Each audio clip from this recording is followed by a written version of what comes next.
또 사고를 친 것 같은데요.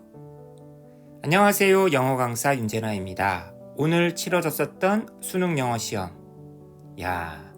보통 어려운 유형들이 뒷페이지에 집중되어 있었는데 앞페이지를 너무 가볍게 보는 거 아니야?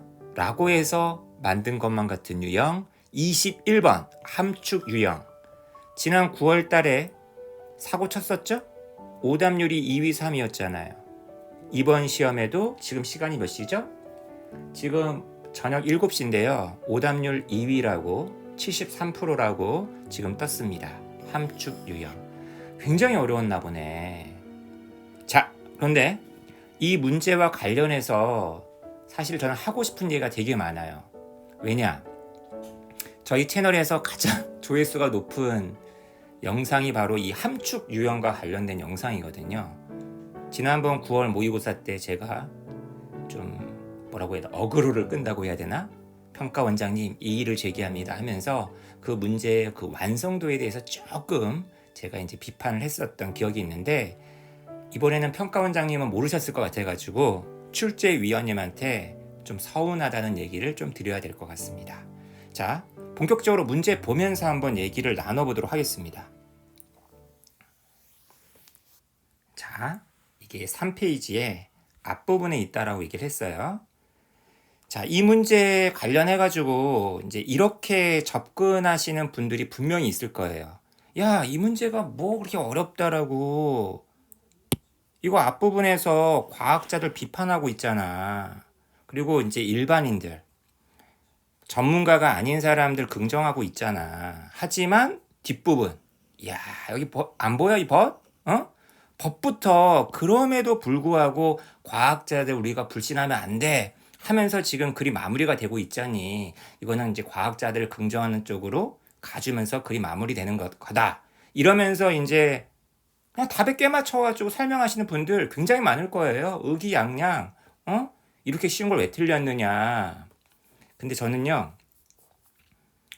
제가 만약에 이제 그 수험 현장에서 이 문제를 풀고 있는 학생이라고 한다면 좋아요. 그렇게 풀었을 것 같아요, 저도요. 그리고 선택지 5개 중에서 너무 어려워. 5개가 다 거기서 거긴 것 같아. 하지만 저는 수험생 입장에서라도 이 문제는 조금 너무 어렵지 않았나. 왜 어려웠냐? 이게 지금 무슨 문제인가요? 주제 문제가 아니잖아요. 이게 비유적인 표현을, 이 글을 쓴 사람이 비유로 하고 있는 이 부분의 속뜻을 유추해서 맞추는 건데, 주제랑 너무 직결시킨 답을 지금 선택지로 만들지 않았나. 솔직히 얘기해서 세상의 모든 사람들한테 붙잡고 물어봐가지고 이 밑줄이 요거인 것 같아요? 라고 물어봐도 아마 갸우뚱하지 않을까라는 저 생각을 해봅니다. 제가 그 근거를요, 조금은 사실 이러면 안 되는데 원문을 좀 가지고 와서 좀 얘기를 한번 해보도록 하겠습니다. 왜냐하면 이거는 앞으로 이런 문제가 계속 출제가 될 거라는 전제 하에서 이 문제를 출제한 어떤 방법, 원리를 좀 교육과정 평가원이 다시 한번 재정립해야 될 필요성이 있지 않을까 싶어서 제가 드리는 말이에요. 자, 제가 이게 굉장히 어려운 글입니다. 이게 쉬운 글이 아니에요. 일단 조금은 꼼꼼하게 한번 읽어보도록 하겠습니다. 자, 보세요. 밑줄 친 whether 투부정사의 의미, 다음 글에서 의미하는 바로 가장 적절한 것은, 일단 이 3점이라는 표현이 저를 지금 굉장히 무섭게 만들고 있습니다. 그 다음에 이 밑줄 친 부분들은 해석하기가 좀 까다롭죠. whether 투부정사, 뭐뭐 해야 될지 말아야 될지. 아침 통근, 그러니까 다시 말하면 아침 출근이에요. 내가 아침 출근 준비해야 돼 말아야 돼. 그죠? whether 투부정사. 이거 자체는 굉장히 지금 비유적인 표현이라는 게 느낌이 와요. 자, 그런데 당장 과학에 대한 글입니다. 자, 첫 번째 문장부터 가볼게요. 과학자들이 특별한 펄처스를 갖고 있는 건 아니다. 야, 니네가 샀어? 니네가 찜해놨어? 니네가 침 발라놨어? 도덕적이거나 윤리적인 어떤 결정. 그러니까 다시 말하면 어떤 도덕적이거나 윤리적인 결정을 내리는 데 있어서 과학자들의 어떤 입김이 얘네가 모든 걸 다 좌지우지해. 그런 게 아니라는 거예요. 그러면서 굉장히 어려운 표현. 당장 두 번째 문장부터 야, 이거 아주 옛날 영어여서 나오기 힘들 것 같은데 했던 표현이 나옵니다. 그 유명한 노 비교급. 참나. then. 그죠? A is no 비교급 B then C is D. A가 B가 아닌 것은 C가 D가 아닌 것과 같다. 양자부정. 그죠? 야, 기후과학자가 의료 개혁에 대해서 논평을 할 자격이 있어요, 없어요? 아니, 쥐가 뭔데? 지가 기후 변화에 대해서는 지가 짱일지 모르겠지만 지가 무슨 의료 개혁에 지가 무슨 그다음 물리학자 아인슈타인 제 아무리 아인슈타인 뉴턴이 오더라도 이분이 그 벌의 그 군집 벌의 집단 이게 붕괴예요. 몰살해요. 갑자기 죽어버렸어요. 다 떼죽음 당합니다. 이것의 원인에 대해서 판단할 수 있어요, 없어요? 판단할 수 없죠. 다시 말하면 과학자들은 다 자기 분야가 있기 때문에 한정적이다라는 지금 얘기를 하고 있는 거예요. 그죠? 자, 보세요. 바로 지금 다음 문장에 계속 지금 과학자를 까고 있는 거 보이시나요?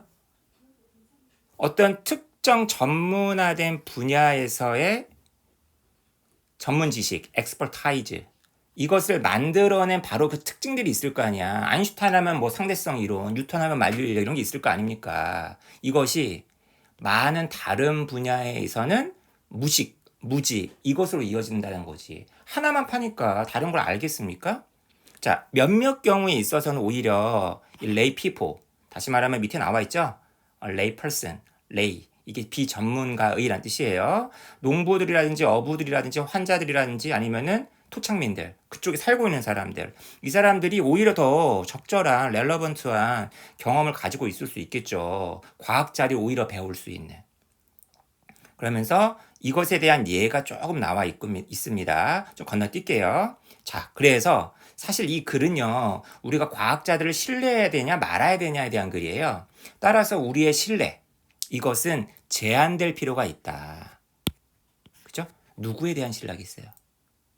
과학자들의 그 전문 지식에 대한 신뢰, 과학자들에 대한 신뢰를 얘기하는 거겠지. 그리고 포커스 될 필요가 있다. 그러니까 특정 분야에 대해서만. 그죠? 특정 분야에 대해서만. 보세요. 그것은 매우 파티큘러할 필요가 있다. 야, 이 사람이 과학자니까 내 연애 상담도 잘 받아주겠지? 아이씨. 블라인드 트러스트. 맹목적인 신뢰. 이것은 별로 도움이 안 된다는 거죠. 전혀 이 사람을 신뢰하지 않는 것만큼이나 별로 도움이 안 된다는 얘기예요. 자, 여기까지는 연락의 과학자 깠어요. 근데 문제는 뭐예요? 그 다음이죠. 그러나 잘 보세요. 우리의 전문가들, 이 전문가님들에 대한 어느 정도의 신뢰가 없다면, 여러분 이 전문가들이 어떤 분들이에요? 나름 그래도 공부 되게 많이 하신 분들이잖아. 아인슈타인, 뉴턴. 왜 그 사람들 무시해? 이 사람들은 어떤 사람들이야? devote A to B.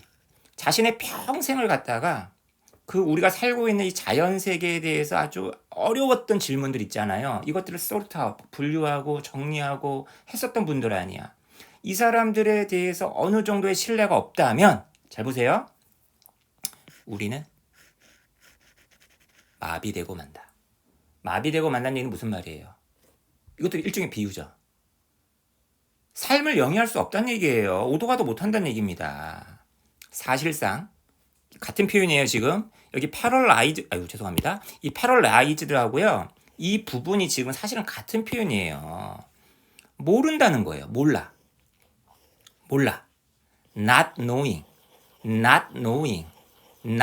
이 제가 얘기했었죠. 빈칸 같은 경우에 앞에 부정어 같은 거 있으면 조심하라고. 그러면 이걸 갖다가 알지 못한다라고 했을 때 여기에는 약간 어떤 내용이 들어가 줘야 될까요?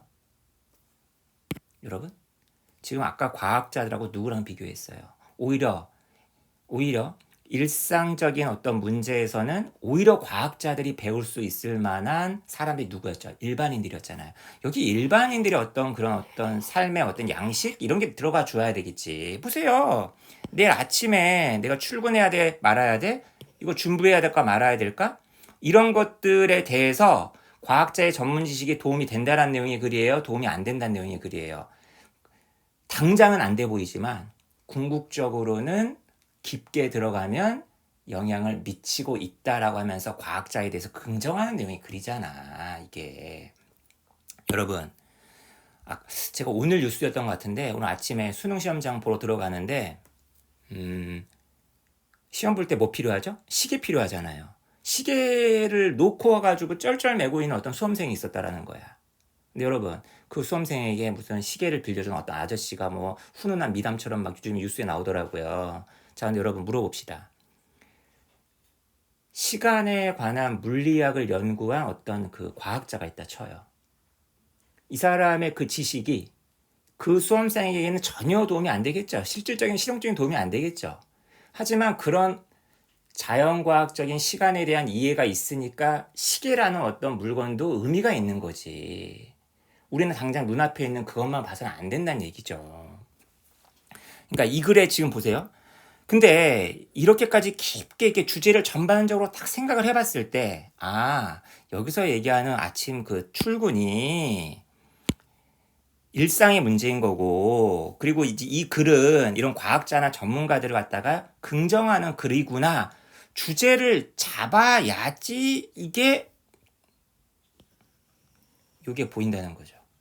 전문화된 전문가에 의해 제공되는 쉽게 이용 가능한 정보, 쉽게 적용 가능한 정보, 즉시 우리가 적용해 볼 수 있는 정보, 얘네에 의해서 제공되는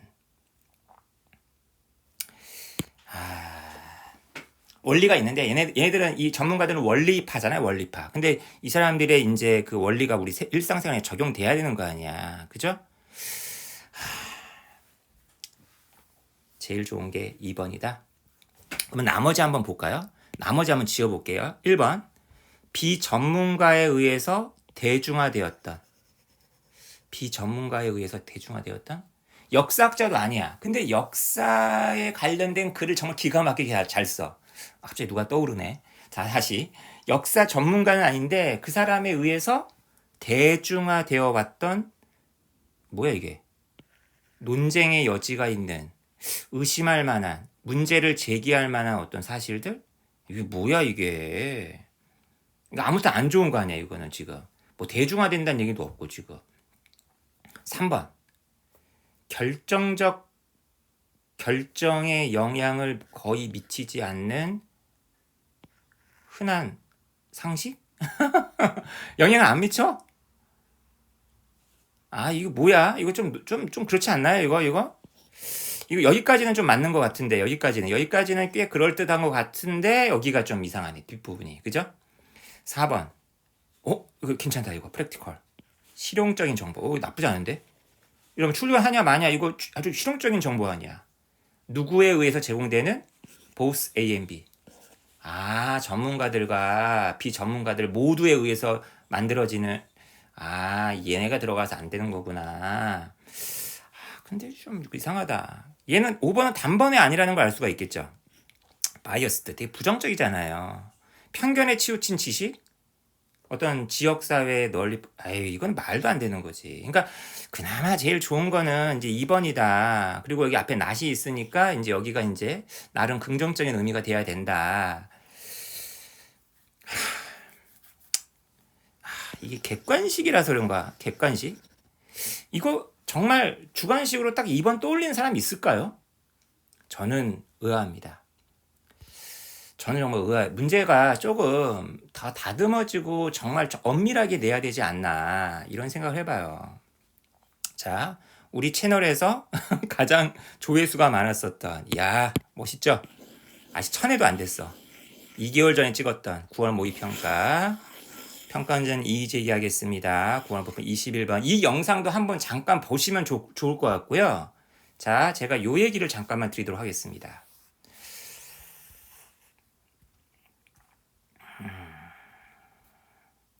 여러분, 제 얘기 좀 한번 들어봐 주세요. 지금 이게 함축 유형은요, 이런 문제를 왜 내는 거죠? 필자가 어떤 비유를 하기 때문에 이 비유의 속뜻이 뭐냐, 이 글의 어떤 흐름과 주제와 관련해서, 그죠? 그럼 만약에 이 비유가 성공하는 비유려고 한다면 글을 쓴 사람과 글을 읽는 사람이 같은 어떤 기반 위에 있을 때 이 비유가 성공하는 거 아니겠어요?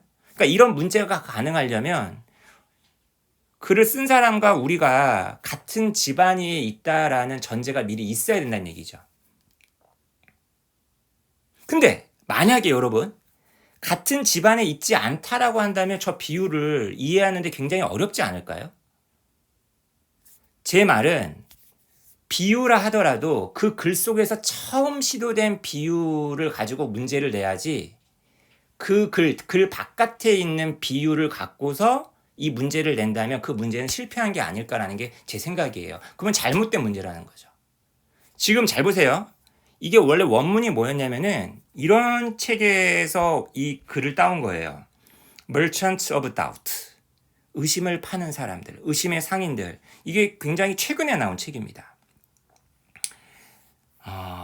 근데 지금 제가 읽었었던 우리 문제로 나와 있는 이 글 있잖아요. 이 지문의 바로 앞에 이런 글이 있었어요. 자, 보세요. 되게 재미난 글이 있습니다. 모든 과학 작업은 incomplete. 불완전하다. 그것이 관찰 연구이든 아니면 실험 연구든 간에 과학이라는 것은 항상 불완전하다. 모든 과학 작업은 뒤집힐 가능성이 있고 수정될 가능성이 있다. 더 발전하는 지식에 의해. 그러니까 과학이라는 것은 항상 완전하지가 않다라는 거죠. 자, 그렇다면 그러면 이제까지 과학이 있어서 쳐봐요. 예를 들면 뭐 아인슈타인의 상대성 이론 아니면 뭐가 있을까요? 갑자기 지금 너무 무식하네요. 양자역학 이런 게 있다 칩시다. 아니면 다윈의 진화론이 있다 칩시다. 그러면 얘네도 어차피 뒤집어질 거니까 얘네 그냥 다 무시해버려? 보세요. That does not confer upon us. 그렇다고 해서 그것이 우리에게 자유를 갖다가 주는 것은 아닙니다. 어떤 자유? 우리가 이미 갖고 있는 그 지식을 갖다가 무시해버릴. 아니면 행동을 갖다가 연기하는 거야. 과학자들은 자꾸 마스크를 쓰라고 하는데 백신을 맞으라고 하는데 마스크 쓰지 말자. 답답한데 백신 맞지 말자. 오히려 부작용이 있을 수 있는데 예를 들면 어떤 주어진 시간에 그것이 우리에게 요구할지 모르는 그런 행동을 할 자유를 갖다 우리에게 주는 게 아니다. 로버트 브라우닝이란 시인이 있어요. 누가 알겠느냐? 내일 세상이 이제까지 잘 진행되어 오던 세상이 있는데 그 세상이 오늘 밤에 끝나버릴지. 그래. 그 말이 맞을 수도 있어. 하지만 잘 보세요. 현재까지 이용 가능한 증거에 기반해서 우리들 대부분은 오늘 밤 지구가 멸망하더라도 준비를 하겠죠. 내일 아침에는 8시 30분 그 시간에 내가 출근할 거야. 그 기차 타고 버스 타고 난 출근할 거야. 이렇게 생각할 거란 얘기지. 여러분, 이미 앞에 이런 비유가 이미 한번 나왔다는 거야. 기존의 지식, 기존의 과학적인 지식, 꼭 전문가가 아니라 할지라도 기존의 지식에 근거해서 우리는 이렇게 일상적인 어떤 삶을 영위한다라는 내용이 앞에 이미 있었어요. 그러니까 이런 내용이 있으니까 이 사람이 갑자기 뜬금없이 정말 뜬금없지 않아요? 갑자기 아침 출근을 할까 말까 이 얘기를 하고 있는 거예요. 근데 여러분, 이왕 비유를 들 거면 이 글 안에서 이 글의 논리 만약에 저 맥락이 있으니까 이 비유를 좀 이해하는 거지. 정말 이 지문만 놓고 본다면 이 비유는 너무 생뚱맞지 않나요? 아니 이 사람 글을 왜 이따위로 써? 왜 이를 멍청하게 이렇게 차라리 뭐 이렇게 쓰지 그러면 차라리. 다시 말하면 저 사람은 앞에 저런 다른 사람의 글을 인용했기 때문에 그 글을 인용해가지고 이런 비유를 낼 수가 있었던 겁니다. 근데 이 지문에서는 아무 맥락이 없는 거잖아요, 이 비유가. 그러면은 이런 걸 갖다가 읽고서 글을 이해해라? 그러면 이거 수험생에게 너무 고문 아닌가요? 당장 짧은 그 70분이란 시간 동안에 그 45문제를 풀어야 되는 우리 수험생에게 이거 읽으면서 이거 이해해라? 이건 오히려 의사소통을 갖다가 왜곡시켜 놓은 다음에 네가 의사소통을 잘 받아들여라 이러는 거잖아. 이게 과연 정말 올바른 영어 시험인 건가 저는 생각이 든다는 거죠. 자, 그래서 답은 맞췄지만 참 찜찜하다.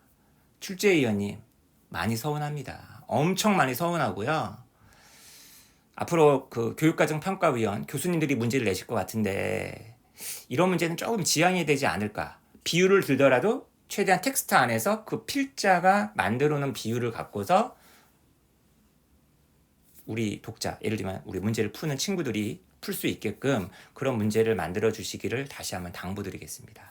오늘 제가 좀 많이 흥분을 했는데 강의하다 보면 이렇게 흥분하게 됩니다. 어떻게 좀 제 말이, 제 문제 제기가 조금 그래도 공감이 가시나요? 사실 저도 이런 문제 잘 못 만들어요.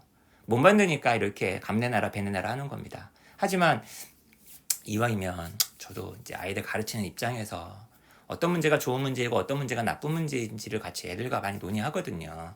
그런 점에서 좀 아쉬웠다. 이런 생각을 좀 해봅니다. 어쨌거나 그럼에도 불구하고 이 문제를 마치신 친구분들, 수험생들이 있다면 정말 끝내준다, 멋있다 라고 칭찬해드리고 싶네요. 자, 감사합니다.